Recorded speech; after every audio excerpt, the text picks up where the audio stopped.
Hola amigos, ¿cómo están? Bienvenidos al programa de hoy. Hoy día vamos a hablar de un problema del que no mucha gente conoce el nombre propio. Algunos lo conocen como la culebrilla, por ejemplo, pero que sin embargo es muy, pero muy frecuente. El día de hoy vamos a hablar acerca del herpes zóster.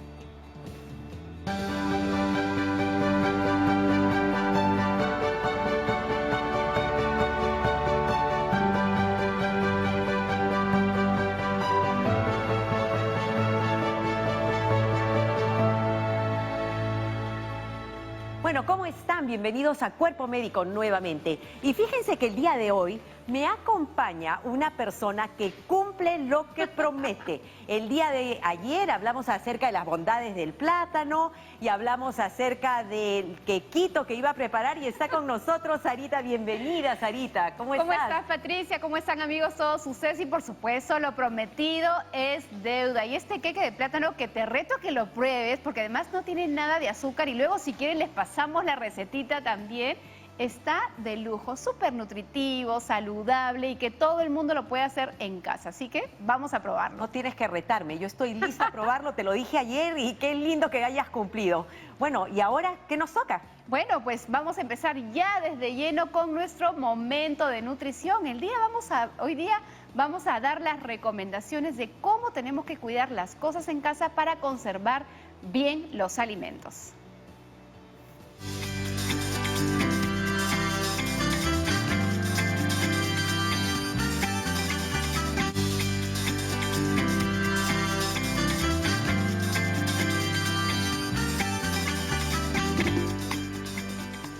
¿Por qué hablar de la conservación de alimentos es importante? Tenemos que tener en cuenta que tenemos alimentos que fácilmente pueden perecer, es decir, deteriorarse si no conservan la cadena de frío. Así que hay 10 puntos que el día de hoy quiero compartir con ustedes para que tengan en cuenta y tener alimentos saludables de ninguna manera sea una vía de contagio por proliferación de bacterias o de toxinas de las bacterias. Así que empezamos con el primer tip.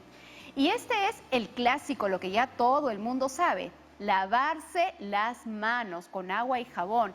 Ese es el primer secreto. Antes de hacer cualquier manipulación de alimento en el mercado, en la casa, el lavado de las manos frecuentemente es fundamental. Ahora, si ya te fuiste al mercado y estás ahí, tenemos nuestro segundo tip, que tiene que ver con tratar de no pasar tiempo o suficiente tiempo desde que estamos en el mercado hasta que las compras llegan a la casa. Por eso es tan importante que si me voy al mercado, yo ya voy pensando en esta lista, compro rapidito e inmediatamente me traslado hasta mi casa para rápidamente poder limpiar y guardar los alimentos en la conservadora. Así que reducir el tiempo en guardarlos es nuestro segundo tip. Y luego tenemos el tercer tip que me encantaría que lo pongan primero en la pantalla para poder ir guiando a toda la gente que nos está viendo en este momento. Vamos a con el tercer tip, por favor, si lo pueden colocar en pantalla. Muy bien. Hay que ver cómo distribuimos correctamente los alimentos dentro de la refrigeradora. Y ahí quiero explicarles que muchas veces lo que hacemos es empezar a amontonar, es decir, llegan las cosas del mercado y empezamos ahí a apilarlas y a meterlas como sea dentro del refrigerador. Y evitamos que la circulación de aire sea adecuada y por tanto puede deteriorarse también el alimento. La temperatura de la refrigeradora adentro puede variar y no ser suficiente para conservar bien el alimento. Vamos con el siguiente tip, por favor. Y luego que ya hemos hablado de estos alimentos que vamos a refrigerar, vamos a pensar ahora en lo que congelamos. Y cuando vamos a congelar tenemos que asegurar que el corte de carne no sea mayor a 3 o 4 centímetros de altura. ¿Y por qué? Porque muchas veces no llega a congelar el centro y en el centro las bacterias que siempre cargan los alimentos podrían empezar a proliferar al no tener una temperatura de congelación suficiente. Entonces recuerda, si compras algún corte de carne que vas a congelar, que no supere los 3 o 4 centímetros. Y vamos con el siguiente tip para poder seguir hablando de todas estas puntos a tener en cuenta en la conservación. Ahora, muchas veces tenemos vegetales o hacemos una suerte de cocción que se llama batch cooking, que quiere decir que voy adelantando el cocimiento de algunos vegetales para poder almacenar y así, por ejemplo, tengo mis verduras cocidas listas. Nunca las vayas a combinar. Siempre guarda los vegetales cocidos en tuppers o bolsas diferentes.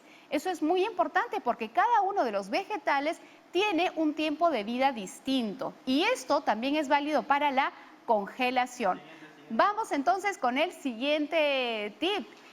Y una de las cosas que también tenemos que tener en cuenta es que si tenemos un alimento que viene enlatado, aun cuando tú lo abres, no puedes mantenerlo justamente en la lata y guardarlo de esta manera. Una vez que tú lo abres, tienes que trasvasarlo a un recipiente que admita la refrigeradora, que puede ser de plástico o incluso podría ser de vidrio, preferentemente herméticamente tapado, y así lo puedes conservar mejor.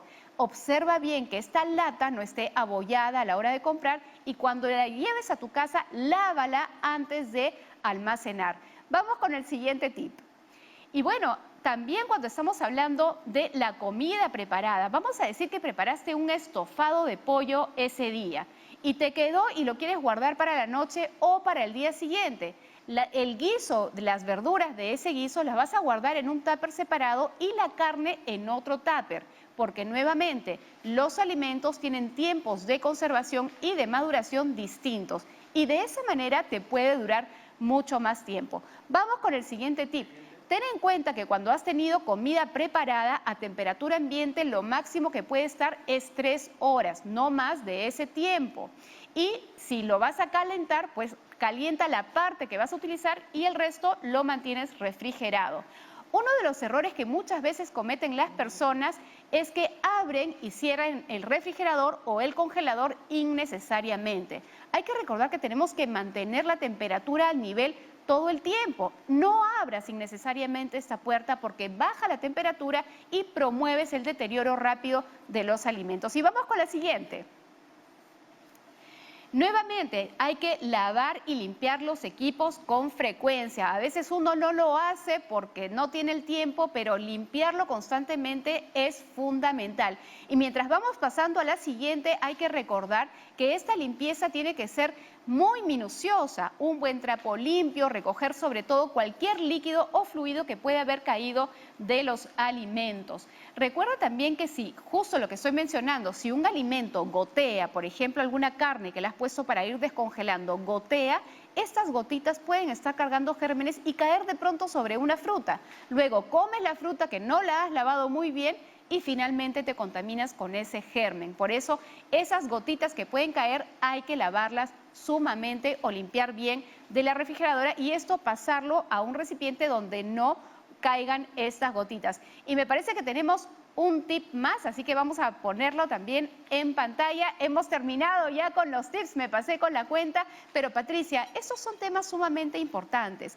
A veces pensamos que, claro, meto todo a la refrigeradora y no pasa nada, pero si yo no tengo los cuidados de la buena circulación de aire, entonces el alimento se puede deteriorar rápidamente. Muchísimas gracias, Sarita. Y realmente, mira, las cosas que nos estás haciendo notar. Uno es el tema de la higiene. La higiene de las manos, la higiene de los alimentos. Segundo, el tener cuidado, la higiene del lugar donde guardamos los alimentos, que es la refrigeradora. El orden y además mantenerlos refrigerados. Muchísimas gracias por esos tips. Creo que todos tenemos que tomarlos en consideración porque el alimento, para que no nos enferme, tiene que estar bien conservado y evitar la contaminación. Ahora nos tienes que seguir acompañando porque ese cake de plátano me está que me mira y en algún momento lo vamos a probar y sé que todos los que están aquí en el set también lo están mirando. Así que, bueno, y vamos a continuar con el programa el día de hoy y comenzamos diciendo que de lo que vamos a hablar es del herpes zóster. Todo el mundo conoce, por ejemplo, que existe una enfermedad que se llama la varicela y muchas personas se han enfermado de la varicela desde muy niños. Aquí en el país, desde el año 2017, ya existe una vacuna que todos los niños deberían tener entre los 12 meses y casi los 3 años, que les previene la varicela. Pero los que han tenido varicela y la pasaron, pueden desarrollar este problema que se llama el herpes zóster, en el que el virus se reactiva y nos puede causar lesiones, dolores y problemas. Y esto lo vamos a aprender en el siguiente informe que ha preparado nuestra periodista Aura. Adelante con el informe.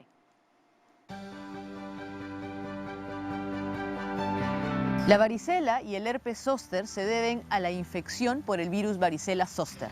La varicela es la fase aguda de la infección, mientras que el herpes zóster representa una reactivación de la fase de latencia. Entonces, si tuviste varicela, el virus permanece inactivo en el tejido nervioso cerca a la médula espinal y el cerebro, y puede darse el caso que años más tarde el virus se reactive. El zóster es una infección viral que causa una erupción muy dolorosa y si bien puede ocurrir en cualquier parte del cuerpo, se presenta con mayor frecuencia como una franja de ampollas alrededor del lado izquierdo o derecho del torso. El herpes zóster es más frecuente en adultos mayores y en pacientes infectados por VIH. Y a su vez es mucho más frecuente y grave en pacientes inmunocomprometidos, porque en estos pacientes la inmunidad celular está disminuida. Esto debido a que el herpes zóster puede diseminarse a otras regiones de la piel y a las vísceras, en especial en los pacientes inmunodeficientes. Algunos de los síntomas generalmente afectan solo a una pequeña parte del cuerpo y se presenta como un dolor, ardor, entumecimiento u hormigueo. Asimismo, también sensibilidad al tacto, erupción cutánea de color rojo que comienza unos días después del dolor, ampollas y picazón. Por lo general, el dolor es el primer síntoma del zóster, aunque por algunas personas puede ser intenso según donde se encuentre el dolor y también en ocasiones puede confundirse con síntomas de algún problema que afecte al corazón, los pulmones o los riñones. Si bien el herpes zóster no es una afección que puede poner en riesgo la vida, el zóster puede ser muy doloroso. Las vacunas definitivamente pueden ayudar a reducir el riesgo de padecerlo y el tratamiento temprano puede contribuir a acortar la duración de la infección que produce y así reducir las posibilidades de tener complicaciones. Por eso, y nuevamente amigos de Cuerpo Médico, una persona al día con sus vacunas y que se realiza chequeos preventivos cada cierto tiempo será una persona con más salud y definitivamente menos riesgos. Gracias. Bueno, y el día de hoy entonces estamos hablando del herpes zóster. Quiero recordarles a todos los que nos están mirando que tenemos nuestras líneas abiertas. Por favor, nos pueden llamar al 619-0774, 619-0776 o 619-0777. O si quieren hacernos sus consultas a través de las redes sociales, allí las tienen todas. Y además de las consultas acerca de herpes zóster, aprovechemos que tenemos a Sarita aquí. Si hay consultas que tengan que ver con la parte de alimentación, también las vamos a tomar. Y quiero darle la bienvenida a los especialistas que nos acompañan el día de hoy. Tenemos con nosotros el día de hoy al doctor Fernando Mejía Cordero. El doctor Mejía es médico especialista en enfermedades infecciosas y tropicales del Hospital Cayetano Heredia, y es también miembro del Instituto de Medicina Tropical Alexander von Humboldt. Bienvenido, doctor Mejía. Y también tenemos al doctor Aldo Galvez Canseco. Él es médico dermatólogo de la Clínica Delgado y máster en tricología y trasplante capilar. En realidad, la combinación del infectólogo y el dermatólogo es porque, ya lo hemos dicho, esta es una enfermedad asociada a un virus, es infecciosa, pero causa lesiones en la piel también, así que necesitamos tener a los especialistas que nos ayuden. Tenemos una primera llamada. Es Ángela que nos llama desde San Martín de Porres. Ángela. Muy buenas tardes. ¿Cómo estás? Buenas tardes. ¿Cuál es tu consulta? Muy buenas tardes, señorita. Mi mamá tiene ya 6 años con herpes zóster. Quería preguntarle qué alimentos debería de consumir ella para mejorar los nervios, porque esto, bueno, afecta a los nervios.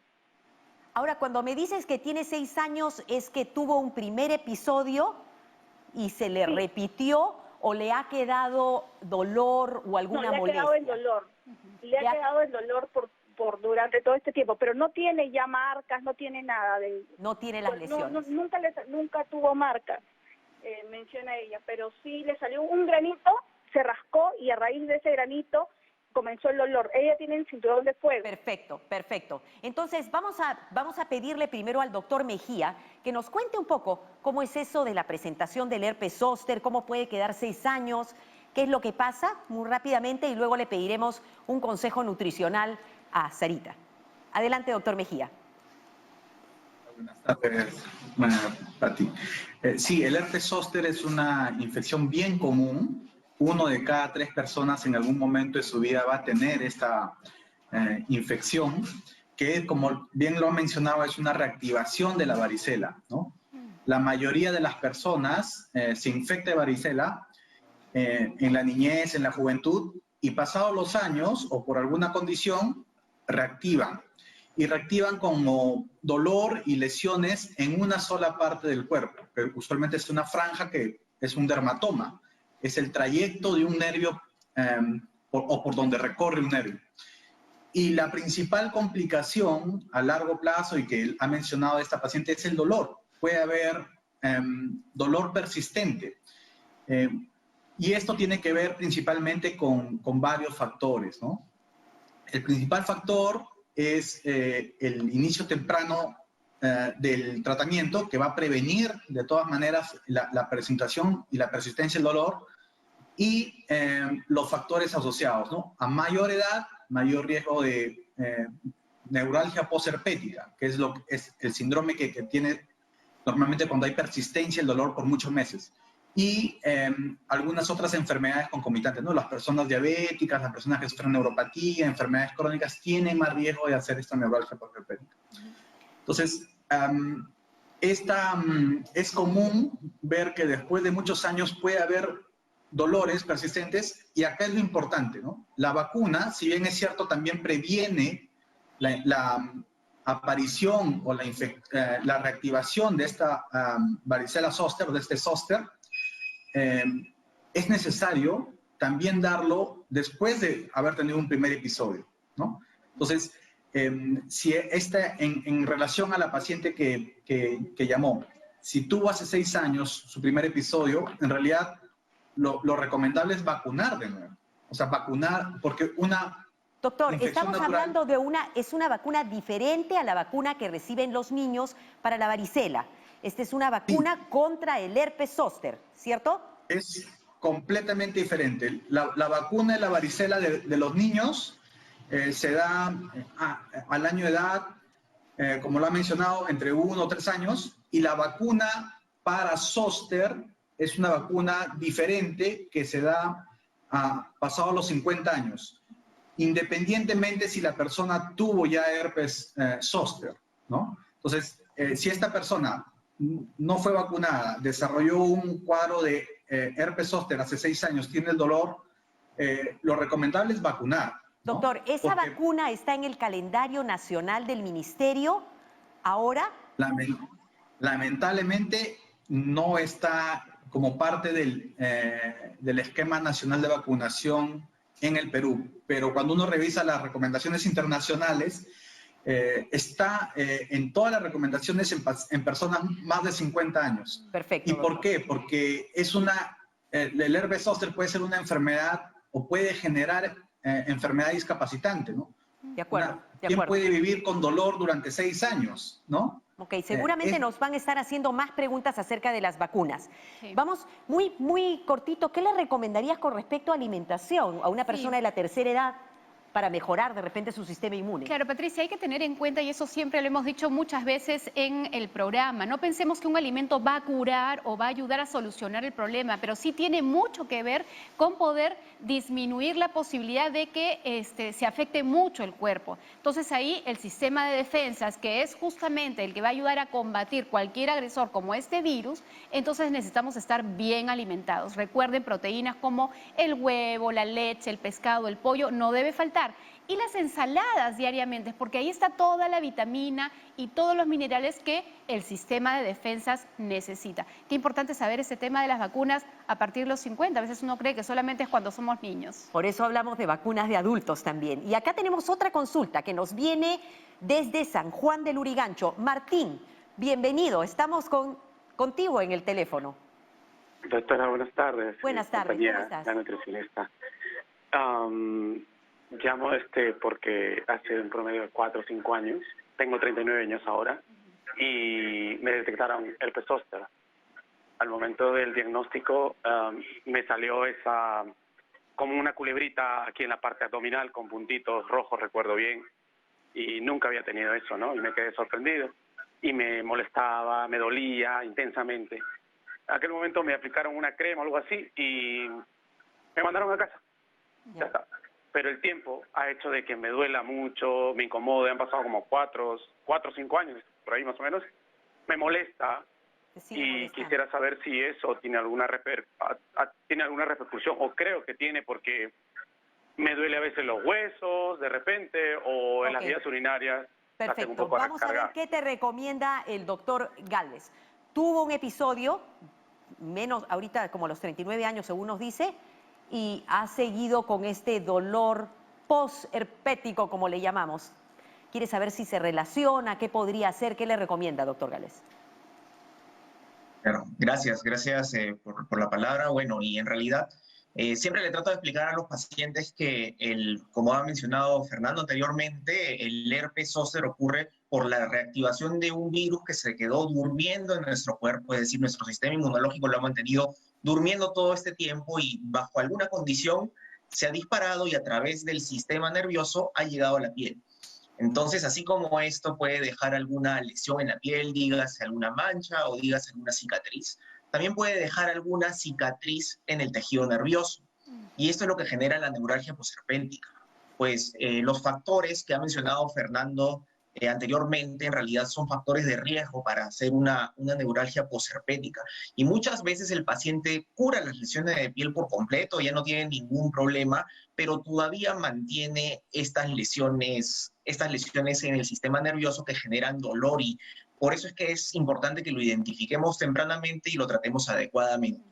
Debo confesar que a veces hay algunas formas de herpes zóster que son un poco atípicas, que solamente tal vez con un entrenamiento un poco mayor en enfermedades de la piel uno puede detectar. Si uno ve unas lesiones, digamos, como bolas de agua que siguen algún patrón como de un recorrido nervioso, pues es algo que a todo médico se le pasa por la cabeza, tener en cuenta el diagnóstico del herpes zóster. Sin embargo, a veces pueden haber formas muy ligeras, muy pequeñas en la piel que pueden salir solo en alguna lesión, en algún lugar de la columna o del abdomen o del tórax, entre otras, y ser un herpes zóster, ¿no? Que parece lo que pasó con el paciente. Pues en este caso, el manejo de la neuralgia posherpética ya se lleva a cabo generalmente con un seguimiento también junto de la mano con un neurólogo, y generalmente los medicamentos que se usan son medicamentos que bloquean la transmisión nerviosa del dolor a través de las fibras nerviosas. Y en algunos casos, si el dolor es muy localizado, también se pueden usar algunos parches que pueden ayudar a que este impulso nervioso no se transmita. Entonces sí hay tratamientos, pero como bien dice Fernando, pues lo más costo efectivo para el paciente, para todos en realidad, es prevenir este herpes zóster, o cuando ocurre tratarlo a tiempo para poder evitar estos. Perfecto. Entonces, para Martín, una de las cosas que vale la pena, sí existen tratamientos para ese dolor que queda como un rezago del daño en el nervio, y lo que sí necesitarías es acudir al médico justamente para discutir cuál podría ser el mejor manejo para ti. Estamos hablando acerca de herpes zóster. Envíennos sus preguntas a través de las redes sociales o llámenos. Vamos a tener un pequeño corte, pero regresamos para seguir hablando acerca de este problema que es tan frecuente a pesar de que no parece.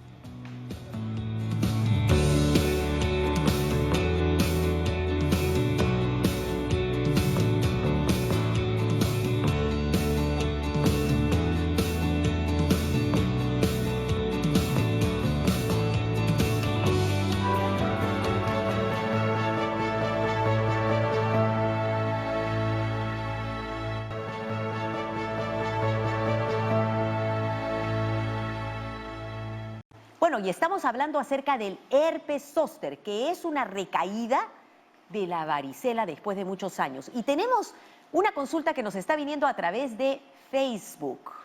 Y veamos esta consulta. Ajá, esta consulta tiene que ver con alimentos. Sarita, toda tuya. Totalmente, yo listísima y súper agradecida de que sigan haciendo consultas. Es verdad que los alimentos ricos en lisina como coliflor, brócoli y papas son los recomendados para evitar el herpes zóster.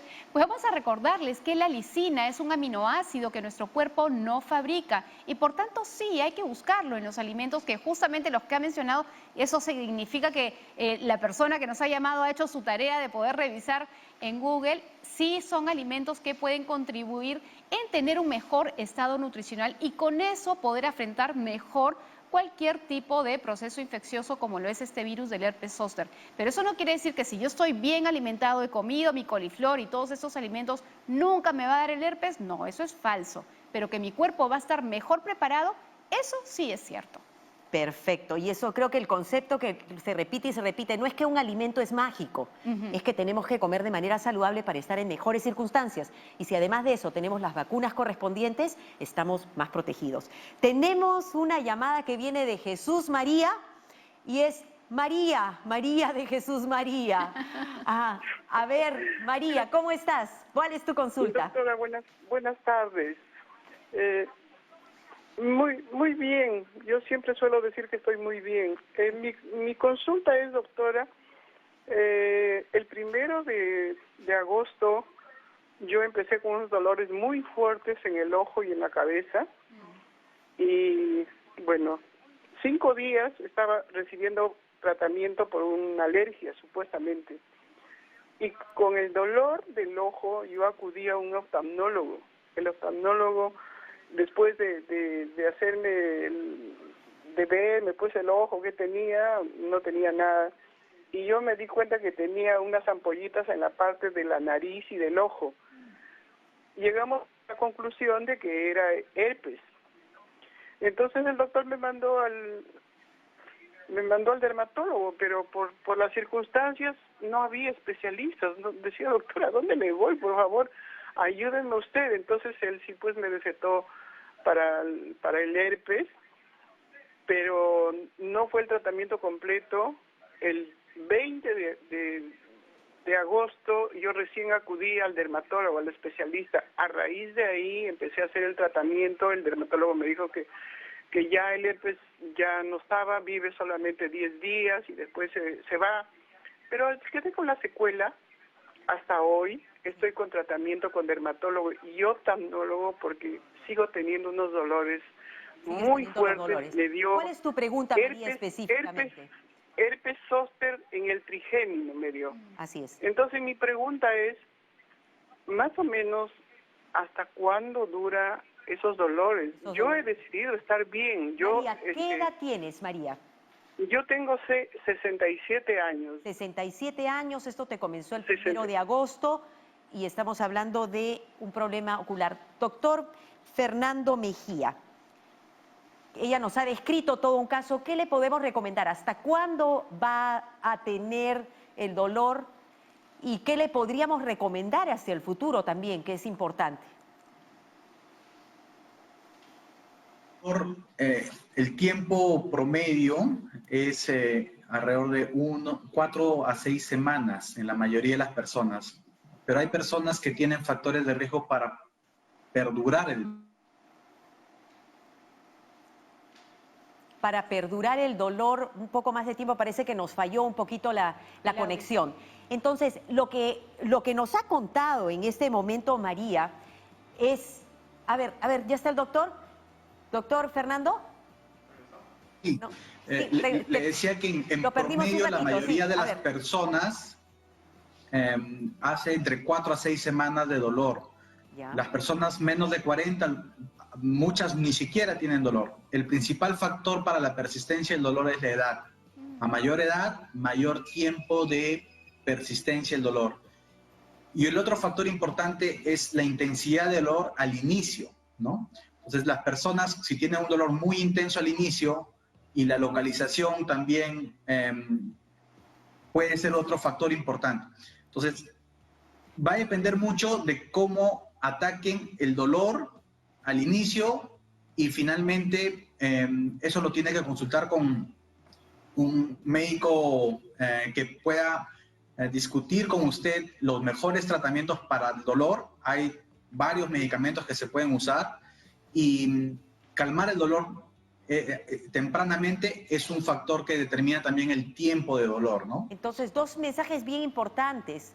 El primero es que cuanto antes se comience el tratamiento, entonces puede ser que haya menos dolor. Las personas de mayor edad demoran más, pueden demorar varias semanas. Si comienza el tratamiento para el dolor antes, también es mejor. Creo que el mensaje que te está dando el doctor es un mensaje de esperanza, un poquito más de paciencia, que es importante. Continúa con tu médico. Y otra cosa importante es que el próximo año, un año después de esta infección, debes vacunarte, porque eso puede prevenir que vuelva a recidivar. Sarita, ¿querías comentar algo? Sí, una de las cosas que estoy observando entre las preguntas y las respuestas de los médicos es que a veces me di cuenta tarde de que esto era herpes, ¿no? O porque se demoraron en darme el diagnóstico, pensaron que era de repente una alergia o tenía otra cosa y verdaderamente terminó siendo herpes. Entonces, ¿cuáles serían de pronto lo que quisiéramos preguntarle también a los médicos, los principales signos de alarma para que el paciente se dé cuenta y diga, oh, puede ser herpes zóster, inmediatamente, lo más rápido, me voy a recibir mi tratamiento? Y voy a pedirle a los dos doctores que piensen en esta respuesta, pero tenemos una llamada en este momento, vamos a responder la llamada y luego cómo adelantarnos para poder hacer el tratamiento más temprano, cuando pienso que tengo herpes. A ver, tenemos una llamada. ¿De dónde viene la llamada? Rosa de Surco. Sí. Rosita, ¿cómo Doctora. estás? Sí, doctora, buenas tardes. Qué gusto de escucharla. Siempre la estoy viendo de 4 a 5. Muchas gracias. Yo soy una de las personas que me dio Yo tengo la emoción, zóster, Rosita. doctora, el año 2007. Y no me puedo olvidar porque ese año nació uno de mis nietos. Doctorita, me dolía horrible la parte izquierda de la espalda. Y cuando me rascaba me ardía tremendamente. Entonces fui a la consulta y me detectaron que era herpes zóster. Entonces la doctora me indicó una crema. Una crema me indicó. ¿Ya? Que realmente no me pasaba, seguía el dolor. Entonces en diciembre, eso me pasó en noviembre. Rosita? Sí, rapidito. Entonces me pasó eso en diciembre, que al mes que nos reunimos la familia, rapidito, tengo un hermano que es médico y me dice, ¿cómo estás? Y conversando. Y le digo, he ido al médico, mira lo que tengo. Y me dice, ¿qué estás tomando? Bueno, una crema. Y me dijo, no, tienes que tomar también, si no me equivoco, me indicó unos retrovirales. Doctora, ya me duró hasta enero y ya palmó. Doctorita, mi pregunta es si me va a repetir y dónde podría vacunarme, porque le estoy escuchando a ustedes con los doctores que hay que vacunarse, ¿no? Para que no me vaya a repetir. Esa es la pregunta. Rosita, ¿qué edad tienes? 80 cumplidos. 80. Me dio cuando tenía 67. Felicitaciones por tus 80 años.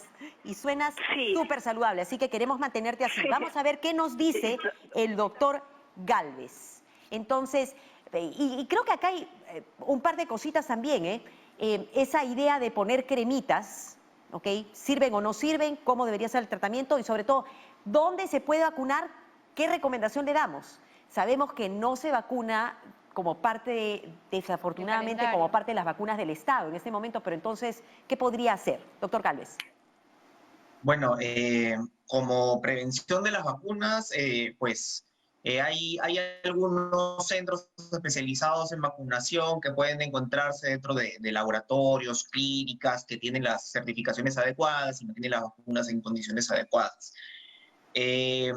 Con respecto al manejo del herpes zóster, el manejo del herpes zóster es sistémico, es decir, es vía oral o en algún paciente que pueda estar grave, que no es lo usual, puede ser por vía endovenosa, ¿no? O sea, por las venas. Pero es este tratamiento sistémico el que me va a ayudar a mejorar.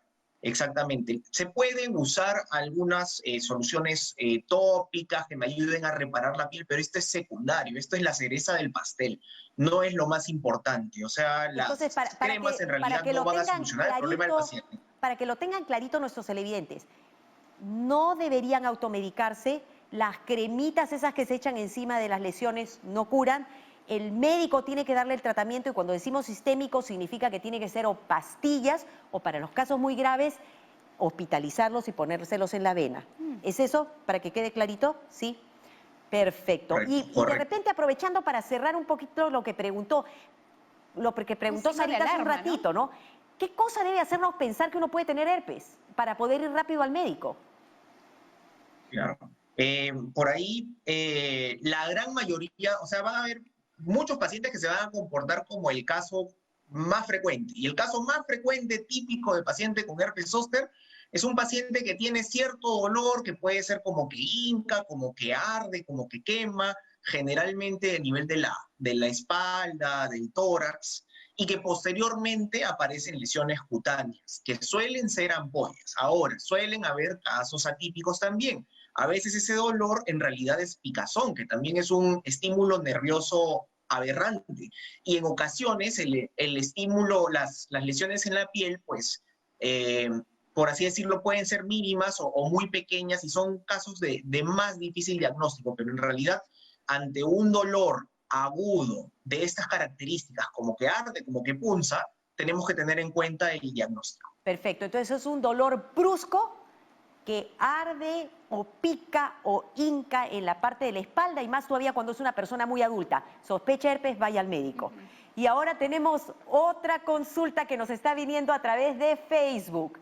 Y esta es de Sabrina. Y esta es otra para Sarita. Sarita, adelante. Acá dice Sabrina, me han recomendado eliminar de mi dieta las nueces, chocolate y gelatina, ya que empeoran el dolor del herpes zóster. ¿Es esto cierto? Pues mi querida Sabrina, hay que ver mucho la tolerancia de cada persona y la sensibilidad que tiene cada uno frente a los alimentos. Es así como cuando uno tiene, por ejemplo, acné, mientras que algunas personas el chocolate o la mantequilla hace que brote estos granitos, a otros simplemente no les pasa absolutamente nada. Y lo mismo podría ser en su condición. Si el médico por alguna razón le ha indicado que esos alimentos es mejor evitar, recuerde que su estado nutricional no se va a afectar si los quita, pero si está muy antojada, entonces tendría que hacer una prueba y error a ver si se lo come, por ejemplo, el chocolate, aparece más dolor o no aparece más dolor, aunque a veces es un poquito relativo darse cuenta. Total, como les decía, si los retira, no afectará su estado nutricional y si tiene dolor, pues mejor no arriesgarse y eliminarlos y se queda más tranquilita. Pero qué bueno lo que has dicho, es si el médico se los recomienda, porque a veces lo que pasa es que la vecina, la tía, la hermana va y te dice, no comas eso que te va a mejorar el dolor. Si es que hay un dolor después del herpes, tiene que acudir donde el médico para que se lo pueda manejar. Y estamos hablando acerca del herpes zóster y sigan mandándonos sus preguntas, vamos a ir a un pequeño corte y regresamos para seguir hablando de este importante tema.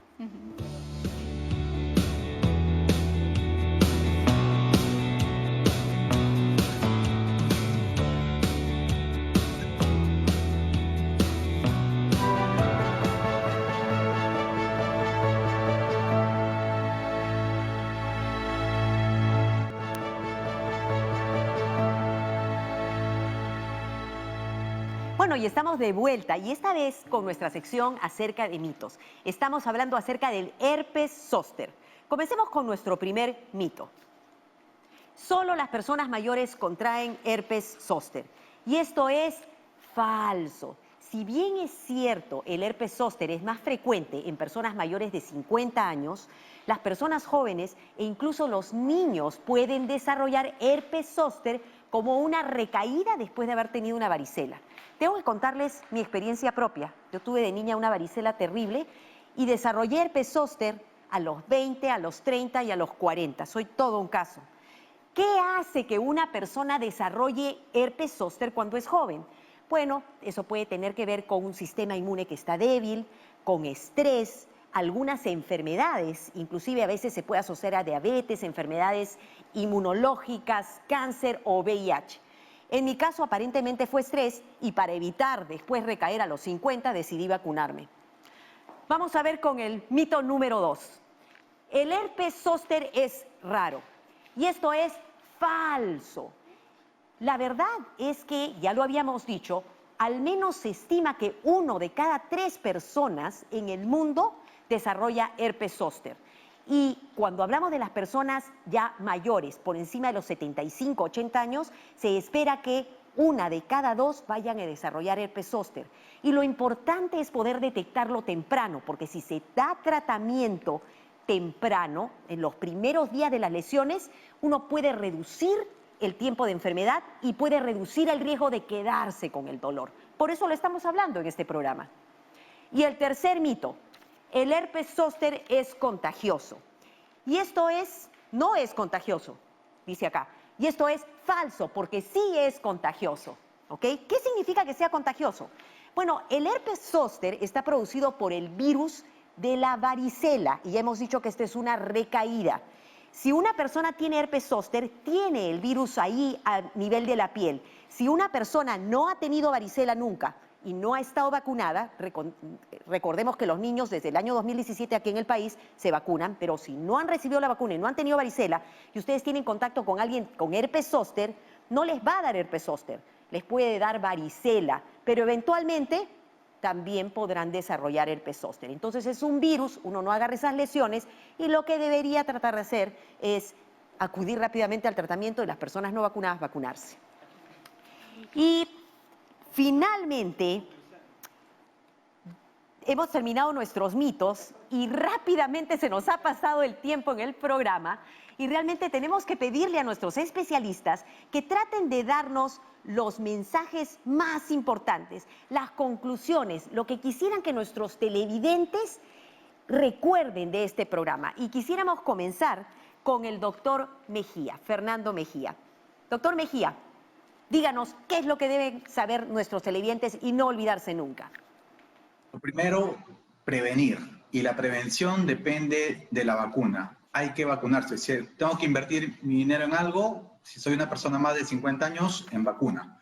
Segundo, que el diagnóstico tiene que ser temprano. Sospechen cuando haya un dolor localizado, que arde, quema, hinca, y empezar tratamiento apenas aparezca la lesión, porque eso va a hacer de que disminuya complicaciones, disminuya posible transmisión y otras cosas. Y el manejo adecuado del dolor. Y nuevamente, para finalmente, no hay cremas para el herpes zóster. Hay que ir a tratamiento que implica tomar antivirales, medicación vía oral o endovenosa, pero no cremas. Perfecto, doctor. Muy claro. Doctor Aldo Gálvez, ¿cuáles serían los mensajes que ustedes le dejarían a todos nuestros televidentes sobre herpes zóster? Totalmente de acuerdo, siempre reforzar la prevención, especialmente pues, en pacientes mayores de 50 años, por más que hayan tenido antes herpes zóster, y tener en cuenta el diagnóstico con dolores agudos, que la mayoría de casos son intensos, pero a veces pueden ser un poco leves, a veces puede picar, pero todo esto nos tiene que hacer sospechar, especialmente si se asocia a alguna lesión en la piel. Y continúen los controles con su médico para el tratamiento adecuado. Muchísimas gracias. Entonces hemos hablado muchas cosas acerca de herpes zóster y queremos agradecer a nuestros invitados. Al doctor Fernando Mejía Cordero, que es un médico especialista de enfermedades infecciosas y tropicales del Hospital Cayetano Heredia y también miembro del Instituto de Medicina Tropical Alexander von Humboldt, y al doctor Aldo Gálvez Canseco, médico dermatólogo de la Clínica Delgado y máster en tricología y trasplante capilar. Muchas gracias a los dos, creo que los mensajes han quedado muy claros. Diagnóstico temprano, acudir al médico y a partir de los 50 uno debería vacunarse. Y los niños todos deberían vacunarse contra la varicela y así ojalá que no tengamos más este problema. Y bueno, vamos a ir a un corte y regresamos a nuestra última sección del programa que tiene que ver con COVID.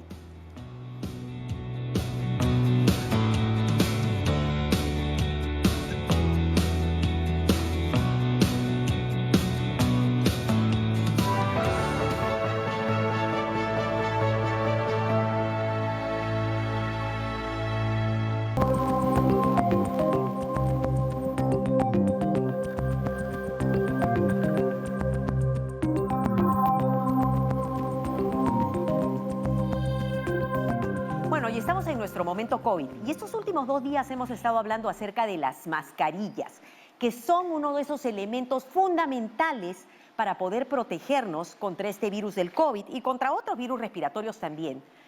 Hemos estado aprendiendo estos días qué es lo que deberíamos hacer para poder usarlas mejor. Y el día de hoy lo que quiero enseñarles es un poquito acerca de las diferentes mascarillas. Esta de acá es lo que llamamos una mascarilla, le llaman la N95. Estas mascarillas han sido un poco difíciles de encontrar porque estas eran las mascarillas y son las mascarillas que usa el personal de salud.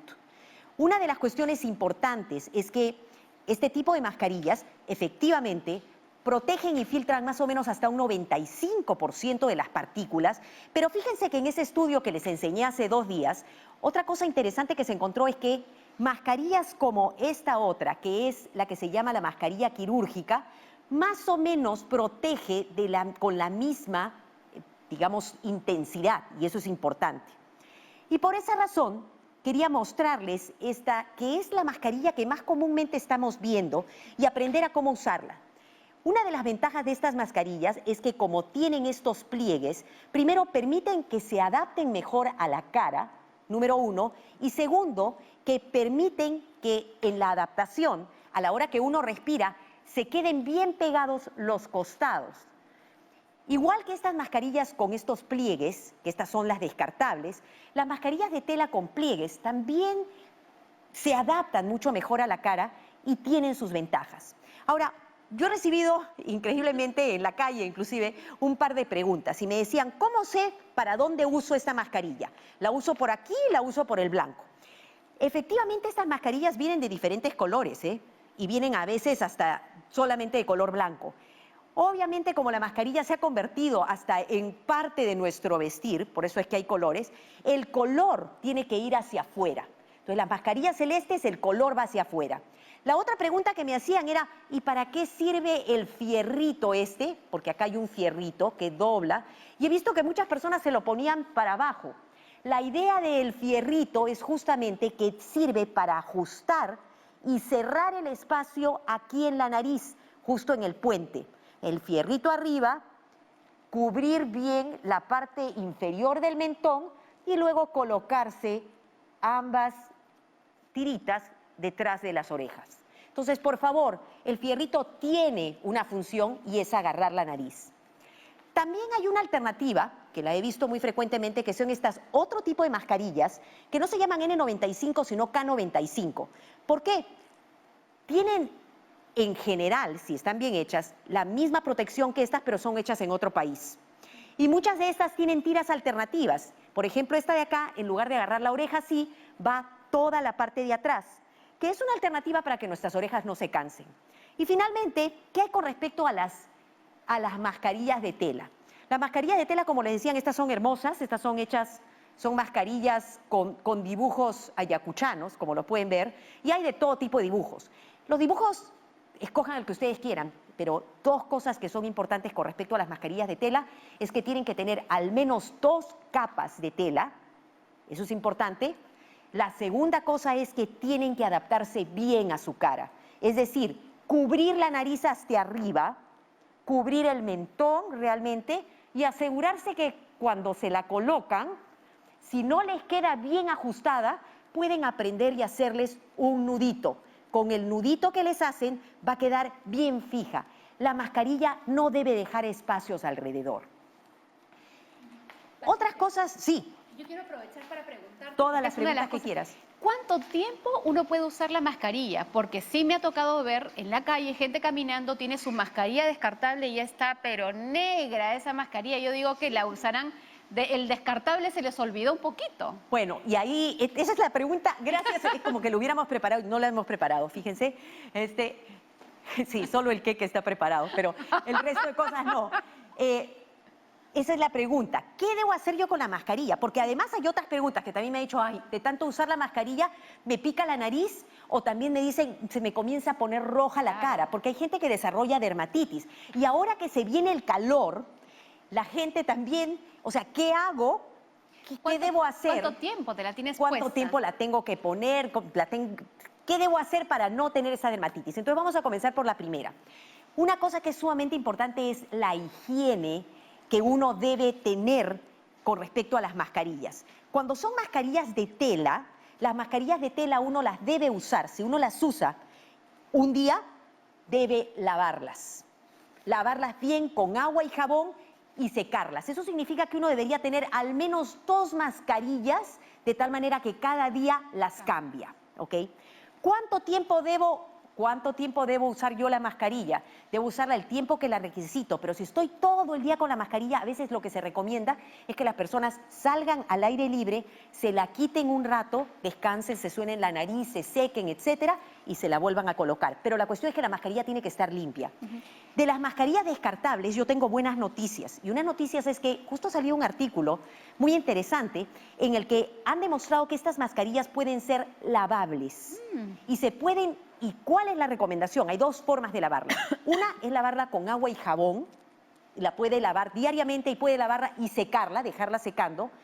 En ese caso uno puede utilizarla, reusarla hasta casi 5 veces, ¿ok? Y la otra alternativa es remojarla en agua a 60 grados, que significa no está hirviendo, pero está bien caliente, la remoja por 30 minutos, la saca y la seca con una secadora de pelo. Y eso le da una vida hasta de 10 lavadas a estas mascarillas. Obviamente que si ustedes las ven en malas condiciones, no las siguen usando. Me queda clarísimo que no hay motivo para no usar mascarilla, ni motivo para no estar cambiándola y tener buena higiene, porque de hecho, o sea, uno podría generar de pronto infecciones hasta respiratorias por tener acumulado todo esto aquí. Siempre hay gérmenes. Así es. Lo que tenemos que hacer es, si queremos tener mejores condiciones, no queremos hacer dermatitis ni rinitis, hay que tener higiene con esas mascarillas. Bueno, y ya, Sarita, se nos Llegó va la hora. acabando el programa, pero no quiero terminar sin reconocer que el día de hoy, 19 de noviembre, se celebra el Día Internacional de los Hombres. Feliz día a todos los hombres, realmente. Y fíjense que este es un día que lo definió la UNESCO 17 años atrás, fundamentalmente por 2 razones. Uno, porque tanto hablamos de equidad y no podemos hablar solamente de las mujeres. Claro. La equidad significa que los dos deben trabajar de manera conjunta y ojalá que eso lo hagamos en el país y cambiemos todo, necesitamos equidad. Y la segunda es para reconocer que tenemos que acordarnos de los hombres. La salud en el caso de los hombres es importante y la próxima semana vamos a estar hablando justamente acerca de un tema clave en el caso de los hombres, que es el cáncer de próstata. Yo siempre digo el tema del examen. ¿Cuál examen? Es el examen de la próstata con el dedito, que aunque muchos hombres le tienen miedo, pero que es importante, puede salvar vidas. Así que feliz día a todos los hombres queridos. Yo tengo mi hijo y un abrazo para todos por este día. Y yo voy a aprovechar también para poder saludar a todos los hombres de mi familia y por supuesto, por eso yo traje el queque, Pati, era para celebrar, por eso acá te voy a invitar. Tienes tu premio el día de hoy de poder probar un queque nutritivo, saludable y que todos vamos a disfrutar y de hecho vamos a compartir con todo el equipo detrás de cámara, así que espérense nomás. Sí, ya, bueno, y con esto demuestras que hay diferentes formas de comer el plátano y es además sumamente nutritivo. Y recuerden que sí hay maneras de comer saludable, nutritivo y sin tener miedo ni culpas. Y les voy a revelar un secreto. Está riquísimo. ¿Qué tal? Riquísimo. Bueno, en su mayoría es plátano este postre y además tiene kiwicha, tiene harina de lúcuma. A ver, sigue escuchando, harina de lúcuma, harina de camote, también le puse un poquito de canela, Sarita, clavo de olor. Escúchame, para todos nuestros televidentes tú tienes que poner esa receta, la vamos a poner en Facebook. ¡Ah, perfecto! Así que para todos ustedes, esta receta va a estar en Facebook y les aseguro que está riquísima. Bueno, y ya se nos va acabando el tiempo. El día de mañana vamos a tratar un tema que para todos es sumamente importante porque también tiene que ver con todo lo que hemos estado viviendo durante estos tiempos en el país, que altera también nuestra tranquilidad y nuestra salud mental. El día de mañana vamos a estar hablando acerca del insomnio. Así que acompáñennos y ojalá que nos acompañes también, Sarita. Acompáñennos el día de mañana a hablar acerca de insomnio y bueno, llegamos al final del programa y no se olviden que vamos en doble horario a las 4 de la tarde y a las 10 de la noche y vamos a seguir tratando aquellos temas que ustedes nos preguntan. Ustedes quieren que podamos hablar porque hay muchas cosas para aprender y tenemos que romper los mitos. Nos despedimos. Totalmente nos despedimos. Yo ya me iba a meter esto a la boca porque tenía tantas ganas, pero bueno, me despido, queridos amigos. Encantadísima de poder acompañarlos desde el set y, por supuesto, con todo gusto, toda pregunta que tengan ustedes sobre nutrición. Para eso estamos aquí. Bueno, entonces, nos vemos. Chao, chao. Chao, chao a todos.